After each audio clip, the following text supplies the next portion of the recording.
meu nome é Aliomar Barreto da Silva. Meu nome era para Hum. ter sido Leonardo.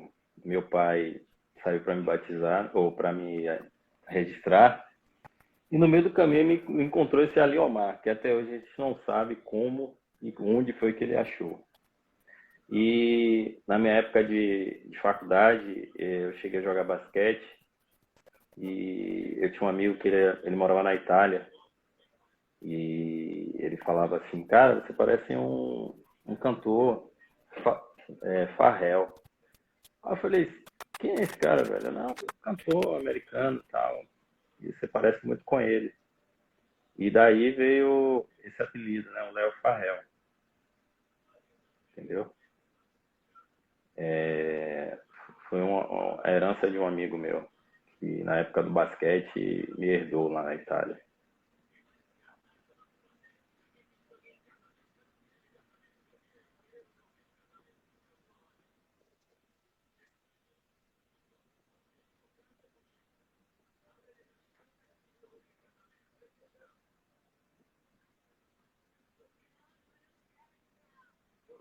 Agora seu áudio não tá legal.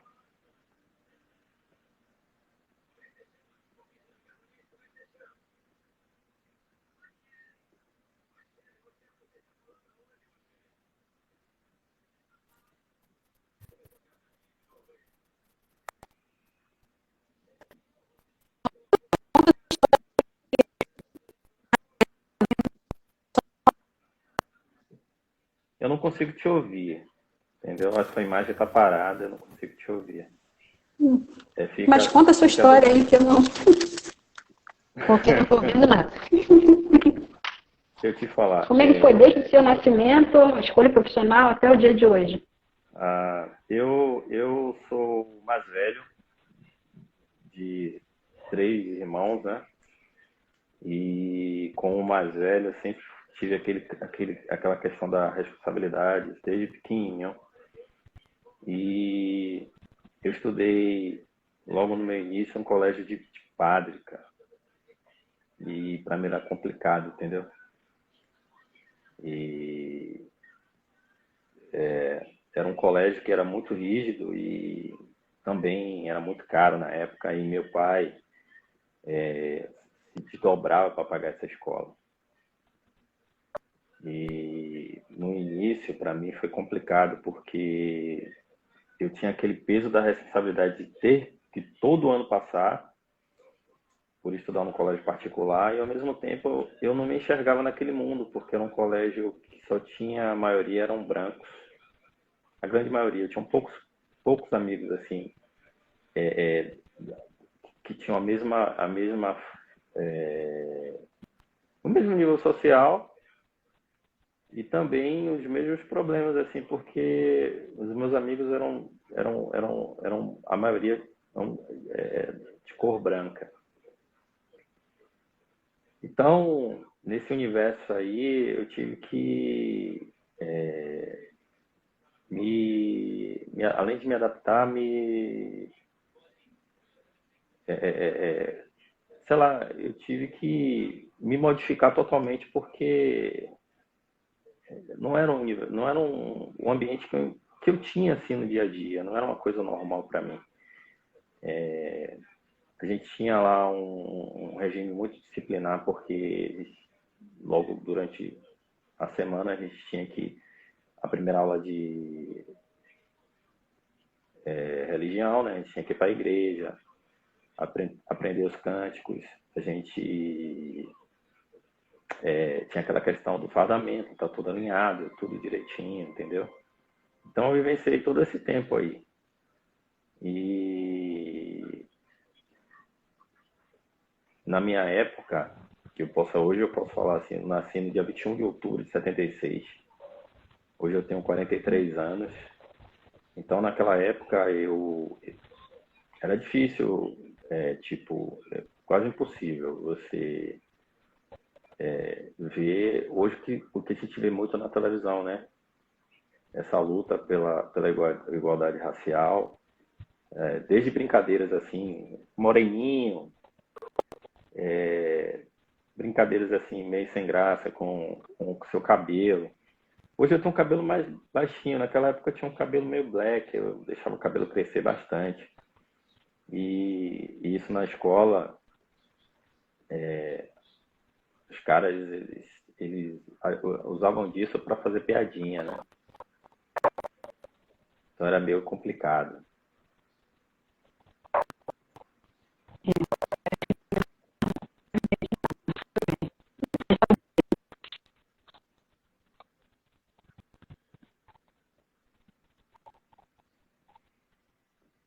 Então, eu vou continuar, e aí nesse meio tempo, sei lá, de repente, eu acho que deve voltar na mão.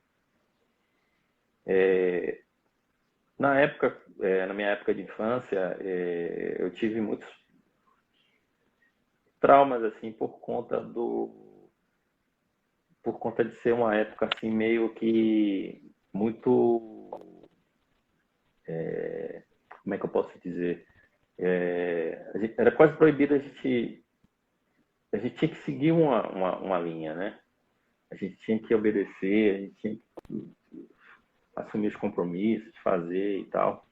E eu estudei um bom tempo nessa escola particular e de certa forma eu agradeço, eu fico muito grato por esse período que eu tive lá, porque foi daí que eu comecei a ter uma noção do que é você ser de um nível social inferior, que antes tinha aquela classificação, né?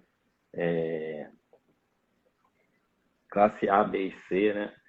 E ser negro num ambiente que não era o seu, assim. Então, eu aprendi muito com essa relação. E graças a Deus, eu acho que eu sempre estive no lugar certo, com as pessoas certas. Então, eu não explorava muito. Eu chegava naquele ambiente, eu tinha 3, 4, 5 amigos, assim, a gente começava a fazer amizade. E era ali que eu. Era o meu mundo, era aquilo ali. Então, naquela época, meus pais eles tinham muito conflito, assim, entre eles e a gente ficava meio que de fora um pouco. E uma coisa que eu sempre falava para mim, que independente do que eu fosse escolher para mim no futuro, eu queria ser um pai diferente. Eu queria fazer tudo diferente. Então, foi uma época que eu lutei bastante. Eu comecei a trabalhar com 16 anos. Eu sou da época do office boy, né? E sou da época da datilografia. Então, eu não vou ficar falando muito aqui não, senão vou ficar com aparência de velho, né? Então, eu comecei a trabalhar muito cedo, porque eu estava num colégio muito caro para a época. Eu ainda tinha 2 irmãos ainda, e meu pai mal podia pagar a minha escola. Então, eu não tinha como fazer, por exemplo, esporte, hoje como as crianças têm essa oportunidade de fazer esporte, inglês, entendeu? Ter, ter, ter outras possibilidades. Então, eu tive que ralar bastante. Então, comecei a trabalhar com 16 anos, eu era office boy, eu entregava correspondência e fazia alguns depósitos para a empresa que eu trabalhava, né? E aí, nesse meio tempo, quando eu tirei meu segundo grau, dando uma acelerada aí, quando eu tirei meu segundo grau, eu falei para mim assim, pô, cara, ou se eu não conseguir passar na faculdade, eu tenho que arrumar sei lá, alguma coisa que seja rentável para mim, porque seria complicado ficar sem ganhar alguma coisa. E na situação como era na época, que era muito difícil, aí tínhamos poucas opções de faculdades federais. A gente tinha o Cefet, que hoje é IFBA, se eu não me engano, que era a escola técnica na época, virou Cefet, depois IFBA, e tínhamos a Federal. A Federal era muito difícil de passar, entendeu? E eu sabia que eu precisava de um preparo maior para poder passar na Federal.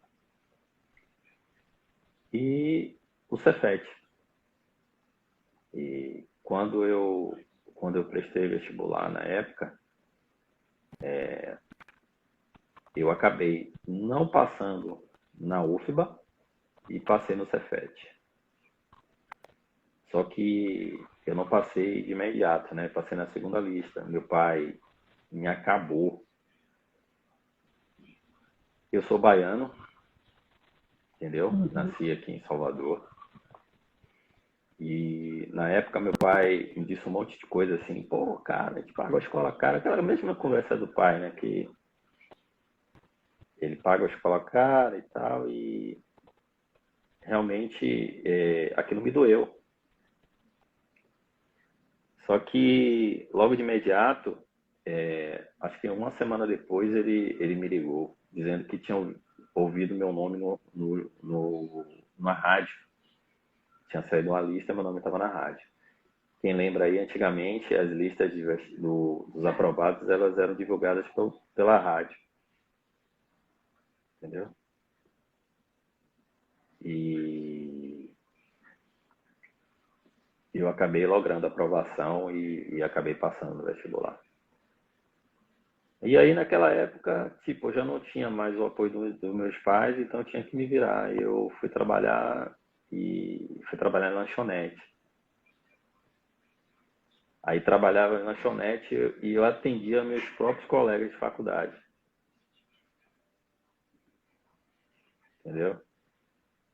E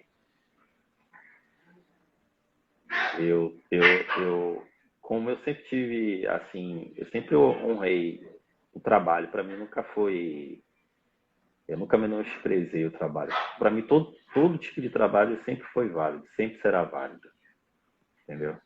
Então não tinha vergonha não, muito pelo contrário. Caramba, eu queria sair fim de semana com a namorada, pelo menos eu estava trabalhando, não tinha que ficar dependendo dos meus pais, entendeu? Então eu juntava meu bambazinho ali e saía com a namorada pro cinema. Entendeu? E o mais engraçado é que eu sou o mais velho de três, né? E naquela época minha mãe foi criada assim, que minha mãe sempre falava para mim o seguinte, que vocês nasceram juntos, vocês vão ficar juntos. E a primeira vez que eu fui pro cinema, eu fui com meus dois irmãos e minha namorada, cara. E na época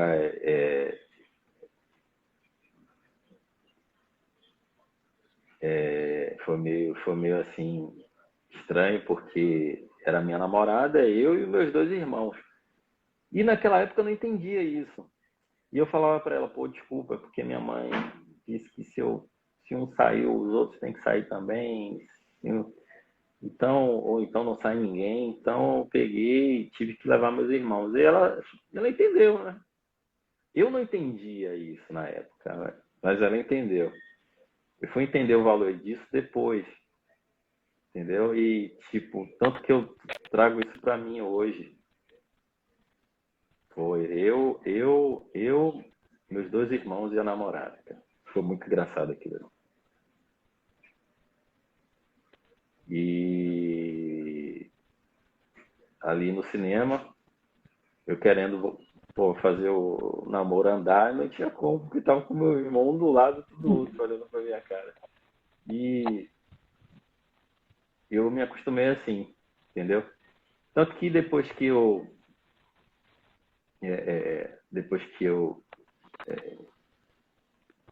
passou esse tempo que eu fui compreender mesmo qual era a mensagem que a minha mãe queria dizer para mim, entendeu? Porque nós fomos criados com as mesmas coisas, os mesmos ambientes, todos tiveram as mesmas oportunidades, entendeu? Eu consegui chegar ao final, eu fiz o curso técnico em Química primeiro, depois eu fiz o curso de Química Industrial na Federal, e há pouco tempo eu tive uma oportunidade, como eu estudei no Cefet, e eu fiz o vestibular, né, da Estácio, que eu queria me especializar na área de petróleo e gás. Era uma área na época que estava muito rentável, cheio de oportunidades. Aí eu fiz essa especialização pela Estácio e me formei. E na época, graças à política de inclusão do Lula, eu pude terminar meu curso numa faculdade particular que, dependendo do período, seria impossível eu pagar esse curso, entendeu? Então, quando o Lula foi presidente, que ele fez aquela inclusão, e eu tive a minha bolsa integrada justamente na época do governo dele, e eu pude estudar na Estácio, me especializar em petróleo e gás e me formei. E daí, nesse meio tempo, é uma coisa que eu sempre falava, né, com os meus alunos, eu sempre falei com os amigos assim, de profissão, que quando a gente se forma, a gente tem que ser totalmente flexível, a gente tem que aprender tudo, saber tudo. E quando eu me direcionei para a área industrial, eu sabia que eu não podia ficar dependente disso. Eu tinha que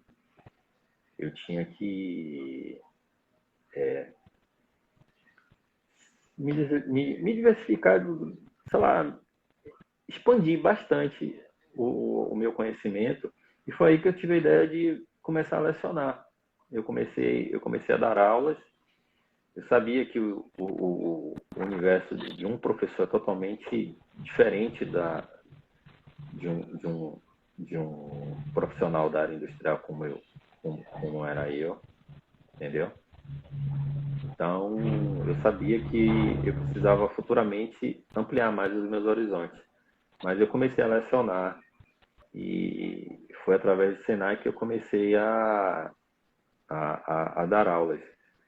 Na época eu trabalhava como se fosse um freelance. Eles me ligavam e diziam, Leomar, tem uma turma aqui e eles estão fazendo o curso Pronatec e está precisando de química para concluir, entendeu? E eu falo, não, manda aí que a gente vai. E nessa brincadeira eu corri muito essa região metropolitana daqui de Salvador. Eu fui para Candeias, eu fui para Simões Filho. Quem conhece aqui sabe, né? Eu fui fechar turmas em Camaçari. E eu era uma correria louca, enlouquecida. Eu, na época, ainda trabalhava na indústria e o pouco tempo que me restava eu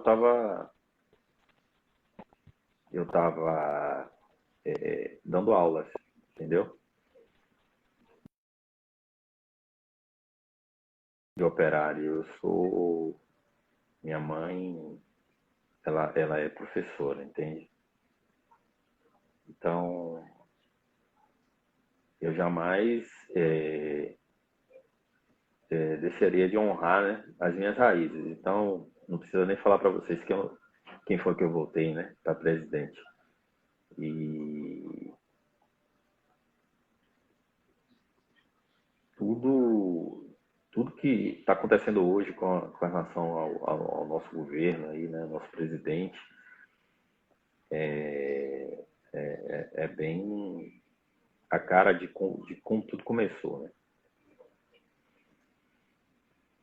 Enfim, me formei, virei químico na área industrial e comecei a trabalhar, né? E como eu não sou filho do dono, não sou aqueles caras que vêm com aquela carta de recomendação, eu sempre tive comigo que eu tinha que trabalhar, eu tinha que ser bem, mas muito bom naquilo que eu fazia. E, e eu procurava estudar bastante, eu sempre tive um laço bem estreito com meus professores. Eu sempre ligava para eles, sempre mandava mensagem, qualquer dúvida que eu encontrava, eu sempre eu estava em busca para conhecer. E eu acho que hoje a nossa ferramenta, assim, eu acho que o que a gente consegue, nós negros, conseguimos tirar vantagem é justamente o conhecimento. Temos que aprender muito, a gente tem que ler bastante. Tem que sempre estar inovando, entendeu? Sempre estar aprendendo mais e não ter vergonha de não ter vergonha de ser quem você é, velho, de suas raízes. Eu não me envergonho de nada, de tudo que eu passei, e isso me fez ser uma pessoa melhor hoje. Então, eu vim do não ter. Então, hoje eu não tenho esse apego material por determinadas coisas por conta disso, por não ter isso e não ser dependente. Então, viver sem você ficar, pô, meu carro, minha casa, a gente cuida, mas é, esse apego material é que acaba com a gente, entendeu? E nesse meio tempo, na época de faculdade, eu conheci uma garota, a gente ficou e dessa relação eu tive inesperadamente um filho. Meu filho hoje ele está com 23 anos, praticamente. Fez 24 agora, dia 12 de julho, semana passada. Iago é o nome. Iago é o nome dele. E na época, quando o Iago nasceu, eu era estagiário, cara. E, tipo, essas políticas de paternidade e maternidade não eram tão definidas na época. Porém, como eu não tinha salário e tal, o que eu fazia? Eu falava com minha mãe, vamos ali no supermercado, e aí eu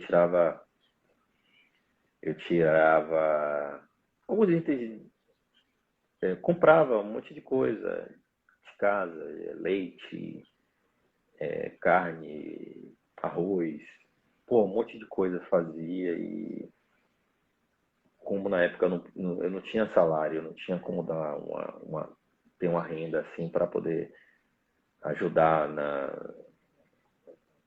na educação do meu filho, ou melhor, nesse início, logo quando ela descobriu a gravidez. Então, eu sabia que eu tinha que ter uma responsabilidade ali, eu sabia que eu tinha que chegar junto de alguma forma. Então, eu fazia compras e levava para poder ajudar. E pegava ele fim de semana sim, semana não, para ele passar o fim de semana comigo, ou a semana, independente. Na época, como eu não tinha esse vínculo empregatício fixo, eu fazia dessa forma. E aí, tipo, para mim, não vou dizer para você que aquilo me deixava, eu tirava como satisfeito, eu não ficava satisfeito, muito pelo contrário, eu queria ajudar mais, queria fazer mais, mas eu não, na época não podia, não tinha, né? E eu fazia o máximo assim que eu podia e me desdobrava muito. Hoje meu filho mais velho e tal, e hoje a relação que a gente tem, mesmo de eu não ter ficado com a mãe dele, é uma relação super, super, super massa, velho. Eu saio com meu filho hoje, a gente sai pra tomar cerveja junto, entendeu? E a gente, a gente, a gente discute tudo. Ele hoje mora em São Paulo, tem a vida dele, está trabalhando, ele fez o curso dele, se formou, está trabalhando na área de informática, né? Ele desenvolve software de jogos. E aí, no fim de semana desse que ele veio para cá, eu disse assim, velho, até agora eu não acredito que te pagam para fazer isso. E aí ele, mas meu pai, o senhor que tem que dar, tem que... Eu tô brincando, pô, na minha época jogos era diversão, né? Não tinha nada relacionado com com emprego, essas coisas, entendeu? Então, era meio complicado. Então, hoje eu dou todo o apoio, né, para ele, para que ele consiga decolar, consiga fazer, realizar os sonhos dele. De vez em quando tem meu pai. Tudo bom, meu pai? Deposita dinheiro aqui na minha conta que eu tô não sei o que. Sempre tem, né? Mas a gente tem uma relação muito boa. Enquanto a Helena não chega, né? Que tem um probleminha, uma panezinha aí no áudio, no vídeo dela, eu vou conversando um pouquinho com vocês. E logo depois, anos depois, eu casei novamente. Na realidade, eu não era casado, eu casei. E dessa relação eu tive já programado, já tudo organizado, né? Eu tive um filho maravilhoso, né? Uma bênção de Deus que Deus me deu e que todo dia eu aprendo muito com essa relação, entendeu? Minha e a dele. Eu estava em casa, eu estava assistindo o jogo do Corinthians, que eu sou corintiano, doente, e ela chegou, ela estava com 6 meses, 6 meses, acredito. E ela chegou em casa sentindo dores, eu falei, cara, vai descansar, porque se você está sentindo dor, acho que foi o esforço que você fez hoje, vai descansar. E aí, quando você acordar, se você não tiver, toma esse remédio. Eu conversei com o ginecologista e tal, ele falou, não, se ela chegar sentindo dores, dê para ela aqui esqueci até o nome do remédio, eu até lembro dessa situação por conta disso. E ela foi descansar, e quando ela acordou, ela disse, pô, ainda estou sentindo dor. Aí eu fiquei desesperado, eu liguei para o meu cunhado, com o cunhado, né, e pedi ajuda a ele, porque eu tinha que apoiar ela e precisava da força dele para ele dirigir. E aí ele veio me ajudar. E foi aí que começou a minha jornada, né?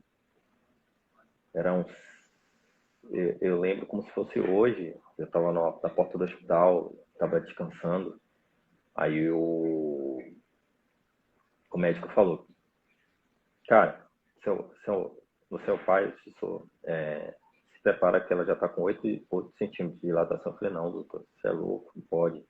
Ela só tem 6 meses, vai fazer 6 meses hoje, fez 6 meses hoje. Aí ele falou, mas o bebê já está vindo. É uma situação que a gente não consegue retardar mais, ou a gente não consegue voltar para o início. A gente só vai retardar para que o bebê demore mais tempo para vir, porém a dilatação já começou. E foi aí que, no dia 11 de outubro de 2012, perdão, nasceu Iago, ou nasceu Benjamin. Benjamin nasceu de 6 meses, cara, e tipo, logo quando ele nasceu, ele teve uma hemorragia cerebral grau 4, e que na época tudo era novo para mim, então eu fiquei meio assim desnorteado, né? E logo quando ele nasceu, esse problema que ele teve evoluiu para uma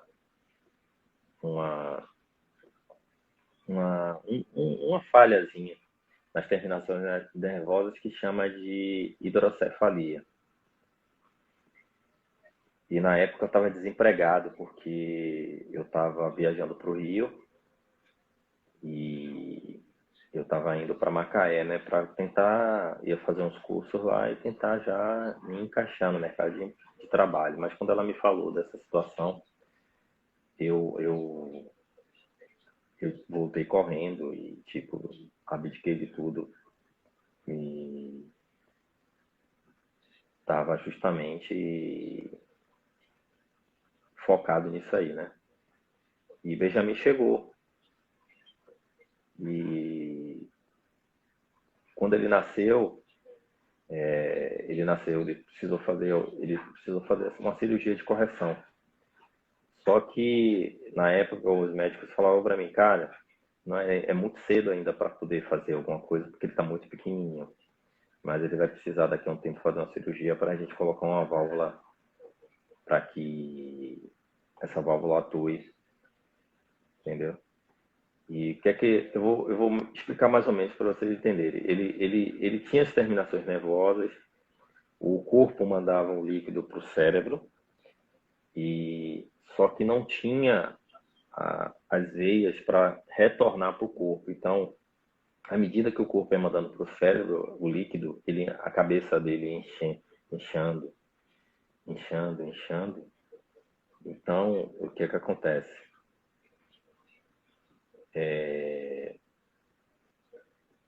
Isso fazia com que ele ficasse com a cabeça meio que pressionada e isso poderia trazer problemas para o cérebro dele. Então precisou instalar essa válvula. A Helena chegou. Onde é que eu perdi, né? Boa parte da história. Mas pode prosseguir aí, porque como eu peguei ele. Eu estava conversando, e aí eu estava falando para a galera aqui sobre Benjamin, né, que é meu filho caçula. Hoje ele está com 7 anos, vai fazer 8 agora em outubro. Na época, os médicos eles falavam para mim que meu filho não ia sobreviver, que meu filho ia ter sequelas, e meu filho... Falando um monte de coisa, tá? Na época, tipo, como era tudo novo para mim, eu nunca tive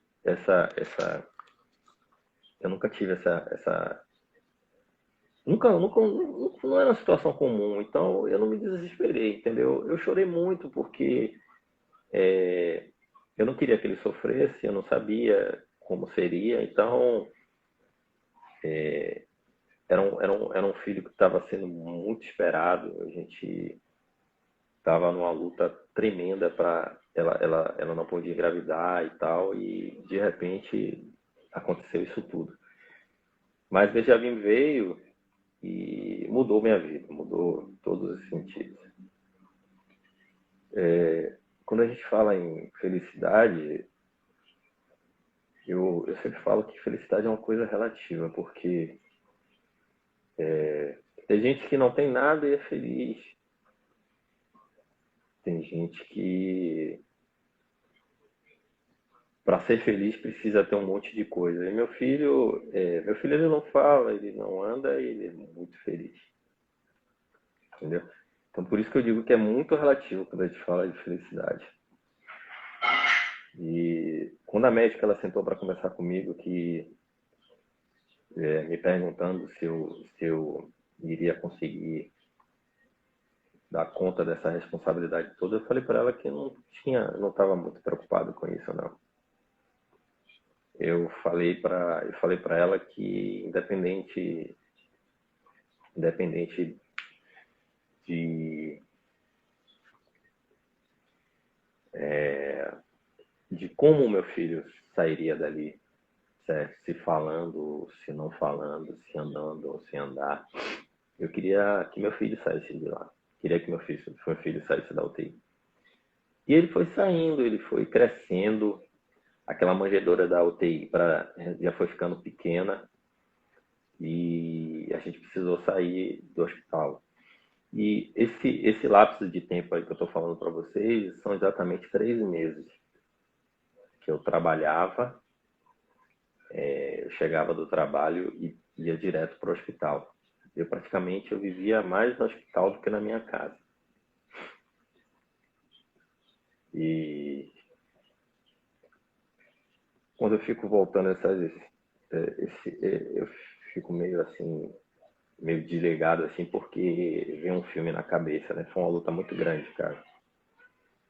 Foi muito sofrimento e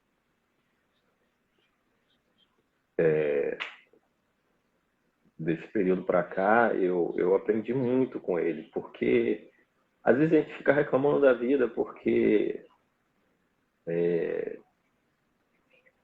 a sandália quebrou, ou então porque a gente tem alguma coisa e fica, sabe, reclamando do nada, sem motivo. E eu vejo meu filho, eu fico assim, eu olho para trás e peço perdão a Deus todo dia. Perdão, meu Deus, porque em um determinado momento da minha vida eu reclamei por isso ou por aquilo, entendeu?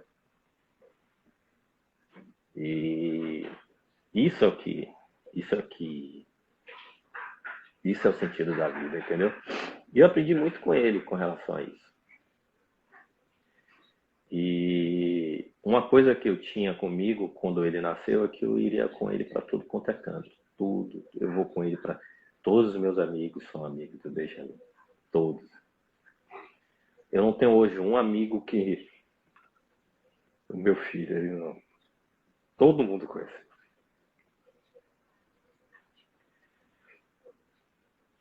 Eu tive momentos, sabe, de pensar em desistir. Pensei em desistir várias vezes. Mas ele me ajudou muito. Me ajudou assim. Um pai melhor, um amigo melhor. E agora, nesse período de pandemia, eu tô podendo ficar pouco tempo com ele. A gente ficou 20 dias agora. E todo mundo fala assim, pô, caramba, legal a forma como você, seu filho, você. Mas, gente, eu não faço nada que a minha obrigação, né, de pai. O problema é que a gente tem uma relação tão grande assim, porque eu peguei meu filho na mão, meu filho, ele era menor do que um saco de arroz. Ele era pequenininho. E na época, só para vocês terem ideia, a gente tinha que cortar a fralda dele para poder ele caber certinho. A gente pegava o menor número da fralda e recortava ela assim, tipo uma tanguinha, para poder ele caber na fralda, né? E depois eu vou postar foto para vocês. Foi a primeira foto que ele tirou quando veio para casa, cara. Ele, de frente pro espelho, ele sorriu. Foi tudo tão inesperado, porque ele não sabia o que era um espelho ainda. Aí eu me posicionei na frente dele com o espelho e tirei uma foto. Foi a primeira foto dele, ele sorriu. E naquele dia eu tinha certeza que ele não voltaria mais para o hospital. Eu tinha certeza disso. E hoje o que eu faço é só dar uma qualidade de vida melhor para ele, entendeu? Meu filho mais velho, eu sempre converso com ele que, independente de qualquer coisa, hoje o Benjamin ele exige um pouco mais de mim, mas que ele nunca vai ser esquecido. Filho, eles sempre vão estar presentes com a gente, independente, até hoje minha mãe me trata como se eu tivesse 12 anos, entendeu? E eu sempre quis ser, eu sempre quis ser um pai melhor para meu filho, para meus filhos, entendeu? E depois de um certo tempo a gente começou acompanhando o desenvolvimento dele. Eu hoje agradeço muito a mãe dele também. A mãe dele me ajudou muito, entendeu? Eu acho que hoje A, a, a forma como o Benjamin é graças à mãe dele também, entendeu? Eu acho que foi um trabalho conjunto, um trabalho tanto meu quanto dela, para despertar nele as reações, para que ele começasse a interagir. Ele não fala hoje, cara, e se você falar com ele, ele entende tudo, entendeu? Ele entende tudo. E isso que é importante, porque uma vez eu estava. Os pais que têm filhos especiais, eles têm, sei lá, não sei se é medo, não sei o que é. E as crianças ficam muito em casa. E isso não é legal. Eu acho que o filho, ele independente do problema que ele tem que estar sempre junto com os pais. Ó, Benjamin já foi para carnaval comigo. Benjamin já foi para praia, vai para praia sempre comigo. Benjamin, ele participa de festas, de festa de encontros de escola comigo, entendeu? Os meus colegas da época de escola são amigos do Benjamin. E o que a gente precisa hoje entender é que o fato de seu filho ou sobrinho, não importa, ter um problema, que eu não considero um problema, né? Isso não é um problema. Mas se o seu filho tem uma limitação, você tem que incluir ele na sua vida. É isso que faz com que a criança desenvolva, e foi isso que fez com que ele se desenvolvesse bastante, cara. Então, ele quando vem aqui para casa, eu não fico carregando muito, assim, só quando há necessidade, mas eu deixo ele livre, entendeu? Eu deixo ele solto, entendeu? E ter, ter, ter essa dependência faz com que a criança ela não desenvolva. Então, deixa ele solto. Às vezes eu tô na cama e eu desço da cama, bora, Benjamin. Oxe, levanta, cara. Bora, bora, bora, bora. Tá na hora, já são 7 horas, você tá aí na cama ainda. Então, eu deixo ele livre, cara. Eu deixo ele solto. Eu sei que ele não anda, mas ele tem que saber se virar. Entendeu? Ele tem que saber se defender também. E tipo, ele é meu companheiro hoje. Eu já não tô mais casado, tô solteiro, né? E moro sozinho. E quando ele vem pra cá, ele é meu companheiro. A gente sai pra frente, faz muita coisa juntos, a gente vai, já, até na Fonte Nova, a Camila tá até falando aqui, até na Fonte Nova, eu já levei ele, cara. O dia, velho.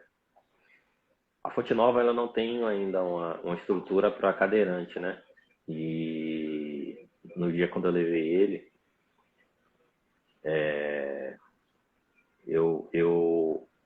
eu levei ele para assistir o Bahia. Ele é apaixonado pelo Bahia. Isso porque a gente ficava em casa, o povo ficava gritando bora Bahia, bora Bahia, e ele incorporou esse grito. Então, para ele o Bahia é o time dele, não tem para onde correr. E no dia do aniversário dele, eu comprei uma camisa do Bahia, coloquei o nome dele e a gente foi para Fonte Nova. E cara, eu tirei muita foto, muita foto. E ele ficou comigo aceso no jogo um bom tempo. Aí teve a hora que ele dormiu, justamente na hora que o Bahia fez o gol. Quando o Bahia fez o gol, o cara tava dormindo, ele levantou com o braço levantado. Foi muito engraçado. Foi muito engraçado no dia. E tá estudando, entendeu? Ele já tá no terceiro ano dele de escola. E no primeiro ano dele de escola, a gente resolveu fazer o aniversário dele na escola, com os coleguinhas.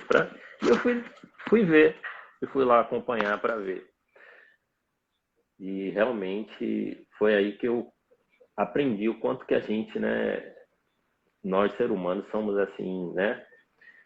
Velho, as crianças, elas se entendem. As crianças, elas têm uma comunicação única deles, entre eles. E naquele dia, eu vendo os coleguinhas, o cuidado que tinham com ele, entendeu? O cuidado que tinha, a preocupação com ele. E eu vi que entre eles não existe limitação. Eles conseguem se entender, eles conseguem brincar, conseguem se comunicar, conseguem. E realmente nós adultos, nós temos muitas falhas, entendeu? Muitas falhas mesmo. E foi nessa época que eu comecei, sabe, a aprender bastante, cara. Aprendi bastante. E veio esse período de pandemia, ele tá no grupo de risco. E como eu tô saindo todo dia para trabalhar, eu conversando com a mãe dele, a gente optou por eu reduzir um pouco mais o período das visitas, porque eu tenho medo de levar para ele alguma coisa. Então, estou fazendo esse sacrifício e sempre quando eu posso, eu estou fazendo live com ele. E alguns sinais que a gente faz que eu sempre pergunto: Benjamin, você está bem? E ele dá o legal, dizendo que está bem. E pergunto: você rezou hoje, bem? E ele junta as mãos, aí rezou. Pergunto se escovou o dente, ele pegou o dedo, né? Então, são sinais que a gente conseguiu, nesse meio tempo de limitação, a gente conseguiu desenvolver para poder a gente se comunicar, a gente se entender, né? E é meu companheiro, meu amigo, meu confidente, ele é tudo.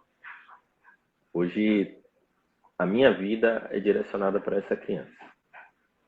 Eu tenho um medo terrível do futuro, porque eu fico com medo, eu fico pensando assim: meu Deus, quando eu não estiver aqui, quem vai cuidar do meu filho? Me dá um certo medo, né, pensar assim, entendeu? Mas a, a, a, o interessante é que eu tento, nessas fotos que eu posto, nos vídeos, nas brincadeiras que a gente sempre faz, eu tento levar para outros pais que é importante você fazer essa inclusão. É importante você levar seu filho para o mesmo ambiente que você frequenta. Entendeu? E uma vez eu com ele na praia, ele é traqueostomizado, ele tem uma tráqueo, né? Uma traqueostomia. E eu tava com ele na praia, traqueostomizado, entendeu? E não, eu não fiz nenhuma terapia. Não fiz nenhuma terapia. A terapia que eu tenho é a vida mesmo. E um casal, ele se aproximou da gente e falou assim: cara, você não tem medo de que ele... Eu disse: não, eu sou enfermeiro, eu sou médico, eu sou tudo dele, porque sou eu que troco a tráqueo, sou eu que faço a higiene, sou eu que faço tudo. E aí eles falaram: pô, a gente tem um filho na mesma condição e a gente não sai com ele com medo. Eu falei: o problema tá aí, o medo. Eu saio com ele, mas saio sem medo, entendeu? Eu saio com ele, tipo, para que ele interaja mais, para que ele se divirta, para que ele conheça o mundo, para que ele veja as coisas, para que ele sinta medo também, sabe? Então, eu crio bem para a vida, para o mundo, para que ele possa se defender futuramente, se precisar, entendeu? E, tipo, eu não vejo assim, eu não me considero um pai exemplar. Não, eu tenho meu defeito, sim. Eu só faço valer a minha condição de pai, entendeu? Eu sou pai, eu tenho que honrar. A gente, a gente não nasce pai, a gente vive pai. A gente aprende com a vida, entendeu? A gente aprende com as dificuldades, a gente aprende com. Eu acho que eu não nasci pai, porque eu não estava preparado para nada disso. A vida foi me ensinando, eu fui aprendendo, entendeu? Eu fui vendo as dificuldades, eu fui e tipo, vocês podem até falar, cara, mas e como é? Eu não tenho um carro, entendeu? Eu tô sem carro por enquanto. E tipo, a gente consegue se deslocar de Uber para cima e para baixo. E isso não é limitação. Então você usar de artifício para dizer que não está com seu filho por causa disso, por causa daquilo, isso é feio, cara. Isso é horrível. Entendeu? Você tem um filho, independente da condição que ele tenha hoje, independente da limitação que ele tenha hoje, aproveite. Sabe por quê? A gente vai ficar velho. E lá na frente a gente vai ficar. A gente vai bater um arrependimento. Porque a gente poderia estar aproveitando a companhia do nosso filho, entendeu? E tem gente que abre mão disso para coisas fúteis, né? E o homem ele é muito falho para isso. O homem é complicado. E você tem que puxar essa análise para dentro de você e entender que você é uma peça importante na educação do seu filho. Você é uma peça-chave para que ele consiga se desenvolver. Entendeu? E graças a Deus deu tudo certo. Eu sei que ainda falta muita coisa, a gente está no início, entendeu?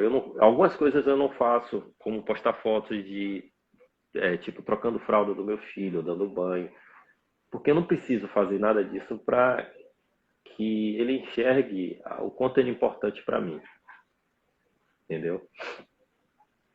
Mas eu faço tudo isso, eu cozinho para ele e eu não me sinto diminuto por isso. Eu cozinho, eu dou banho, eu troco fralda, entendeu? Às vezes eu estava falando até com, tava falando com o meu primo que é uma luta ir para a praia porque eu tenho que levar metade da casa, né? E muito do que eu sou hoje eu agradeço a minha mãe também, porque minha mãe me ensinou a cozinhar, minha mãe ensinou muita coisa, meu pai também, essa questão do trabalhar, do dar valor ao trabalho e da importância do trabalho, entendeu? Isso é importante. Então, eu não tenho vergonha de cozinhar, eu não tenho vergonha de varrer a casa, eu não tenho vergonha de arrumar as coisas, eu não tenho vergonha. Muito pelo contrário, isso fez com que eu ficasse bem dependente para essas coisas. Então, só quando eu não estou com muito saco de fazer as coisas, que eu contrato alguém para fazer alguma coisa para mim, mas no máximo sou eu que faço.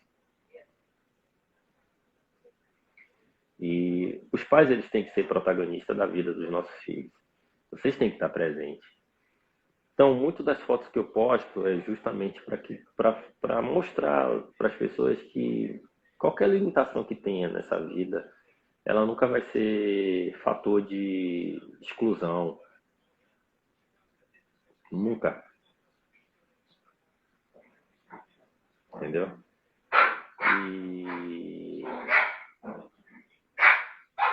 é uma forma de poder incentivar também. E mostrar que, mesmo com todas as limitações, ainda assim é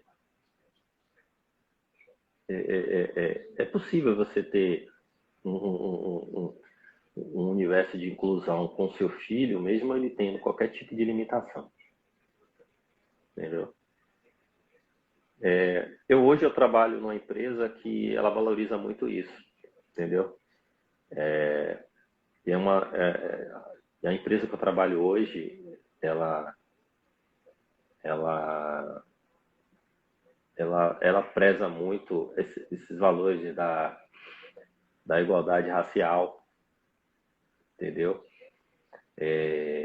Da equidade de gênero, que hoje a gente sofre muito com isso. E não que os outros lugares que eu trabalhei, eles não tinham essa identidade, não. Lá, isso são valores e são condições para que você permaneça trabalhando, entendeu? Então